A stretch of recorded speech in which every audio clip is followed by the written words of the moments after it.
What's going on, guys? Welcome to a special episode. In this video, I'm going to be going over how I produce my videos, a little behind the scenes look, because I know a lot of you guys have been asking me lately. So if you're a content creator, this video is for you.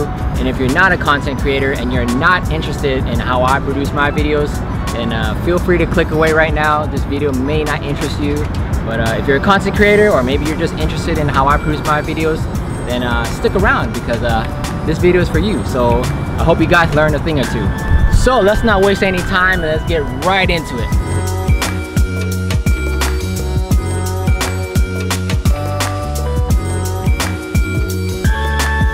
So whenever I shoot my videos, I like to plan out exactly what I'm doing in each video. And how I organize everything is I have something called main categories, and in those categories I have smaller subcategories. So for example, let's say I wanted to get something to eat. That's one main category. After that, maybe I wanted to go to this park. This is another main category. And then after that, I want to go grocery shopping. That's another main category. In each of those categories, I got smaller subcategories. For example, let's say at this park, I wanted to talk at this very spot right here. This is one subcategory. After this spot, maybe I wanted to go down there or something. That's another subcategory. In each of these subcategories and main categories, I use cinematic B-roll as a transition to one scene to the next. And this is basically to help me organize everything better, and it just makes everything flow much better. So that's the main structure of my videos. I hope it's not complicated or confusing, but this is just how I plan my videos much better.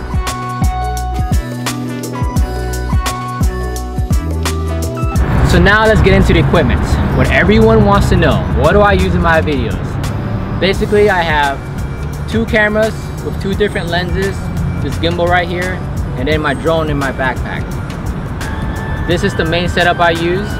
This is a Sony a6500 with a wide angle lens, and then I have a gimbal right here. This is basically how I get all my smooth shots. As you can see, you know, it will never shake. If you ever see me walking down somewhere, it's basically filmed with this. The camera that's shooting me right now, Jennifer is behind the camera right here. That's another Sony a6500, but that's with a crispier lens. I use that lens to get all my cinematic B-roll. I would use that lens more often to film my videos, but it's too difficult. I'd rather just use this setup right here. It's more simple, but I'll use that lens for my cinematic B-roll and also for my Instagram photos every now and then. And then of course I got my drone in the backpack, the thing that everyone loves. I basically use the drone to get my establishing shots. This is to show my location and get the nice aerial view. That's what the drone is for. I know you guys love it. So yeah, that's basically what I use in all my videos.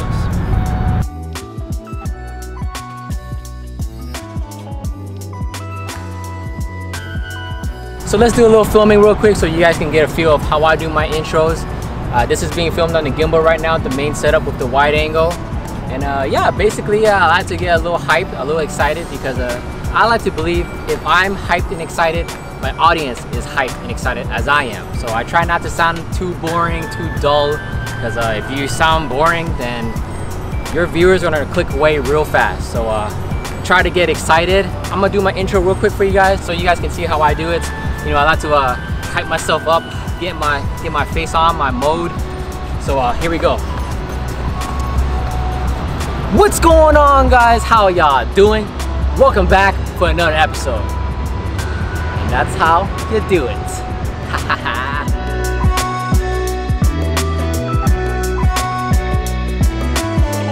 So now let's get into the cinematic B-roll.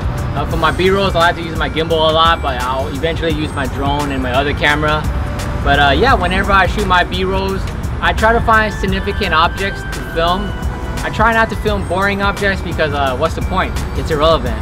Try to find things that tell a story of your vlog. So for example, behind me is a sign, Kylie Garden. This is the name of the place, so obviously that's a great example of what I would film. And it even says City of Tampa. I mean, I'm in Tampa, so you know, what a coincidence, right? So I'll probably film this, and most likely I'll use the gimbal for this. So let's do it. All right, using the gimbal can be a little tricky, but it takes practice. So let's do this.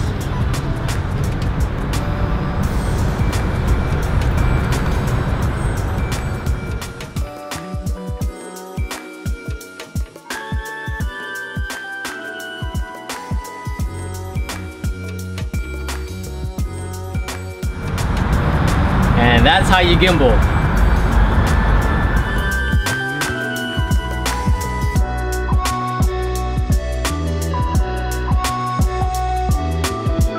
So now we have the second setup. This is for my crispy shots. Basically, I use this setup for like the little small detail shots. This is not for the broad shots of your location. This is for like the up close shots, and I try to look for like, you know, maybe flowers or something, anything that looks interesting. So here I'll probably get some shots of maybe this weird looking thing, and maybe this little fuzzy plant thing. But yeah, let me show you guys how I do it. So this shot that I'm about to do right now is actually very advanced. You guys can try it, but you may not get it right the first time because it definitely took me a while to perfect this. But basically, I'm going to focus on an object further away, and then I'm slowly going to focus on an object closer to me. And at the same time, I'm going to pan my body from left to right. So it'll look like this. Boom. Very advanced. It's very hard to pull off, but practice. So this is what it looks like.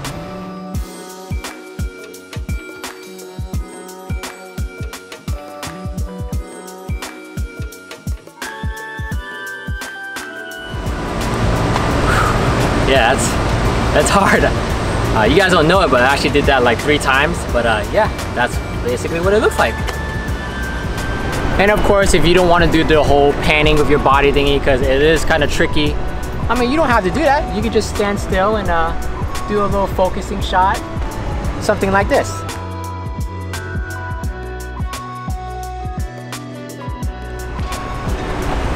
Yeah, you guys can also do that, but I'm not gonna lie to you guys, I actually did that a few times as well. So these focusing shots, like, they look nice and crispy, but definitely takes a lot of practice to perfect. Anyways, let's get into the next segment.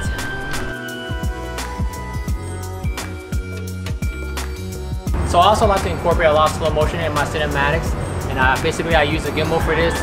And whenever I do slow motion, most of the time it'll just be of me or maybe Jennifer or whoever else is with me.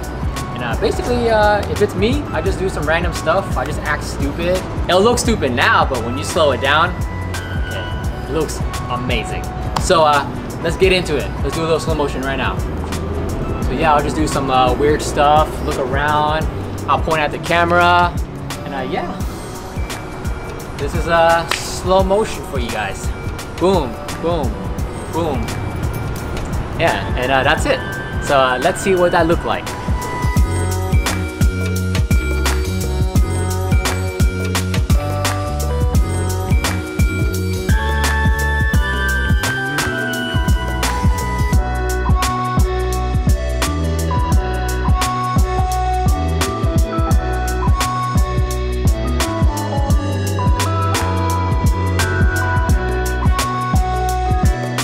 Alright, I know what you guys are thinking. Scott, we don't care about all this stuff. We want to see the drone.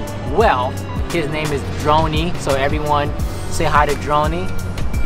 This is the drone segment, and basically, if you watch my videos, you know every single one of my videos has at least one drone shot because I love drone shots. It's a great way to spice up your videos and show your location. So yeah, this is how I do my drone shot. Whenever you're doing a drone shot, few things to consider. One, make sure there's not a huge crowd around because you cannot fly over crowds. Two, make sure you're not flying over streets. And if you do, make sure it's not too long. Just fly over and that's that. And three, make sure you guys know your drone laws. Like if you live in New York City, good luck to you because you can't fly your drone there. Make sure you know your drone laws. Don't break the laws because the minute you guys start breaking drone laws, it makes it harder on everyone else, on all the professionals. So do your research, don't break laws, and yeah, have fun with it. This is the DJI MAVIC Pro. In my opinion, the best drone on the market for the size and the price. It's $1,000 retail if you guys want to get one. I highly recommend it. So yeah, let's do it.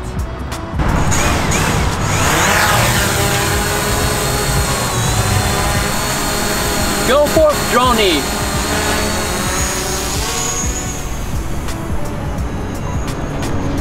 I've said this before, but that's the best part. Seeing my baby fly away.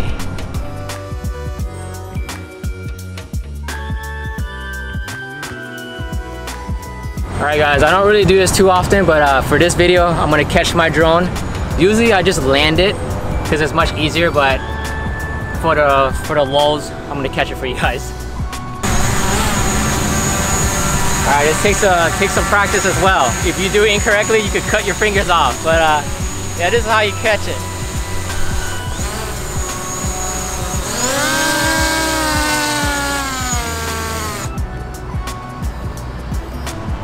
And that, my friends, is how you fly a drone. That's it for this video, guys. I hope you guys learned a thing or two on how I produce my vlogs and my videos. And hopefully it can help you guys. If you guys use these tips in your videos, make sure you guys tag me on Twitter. I want to see what you guys produce. And if you guys ever have any questions or need any advice on how to make videos or whatever, please don't ever hesitate to ask me. I'm always willing to help you guys. My ultimate goal in life is to help others and teach others what I know best, and just spread positivity. So if you guys want me to go into details and make individual videos on each specific item I use in this video, let me know. I'm always down. But yeah, that's it for this video, guys. I hope you guys are having a great day. But yeah, until next time, I'm out. Peace.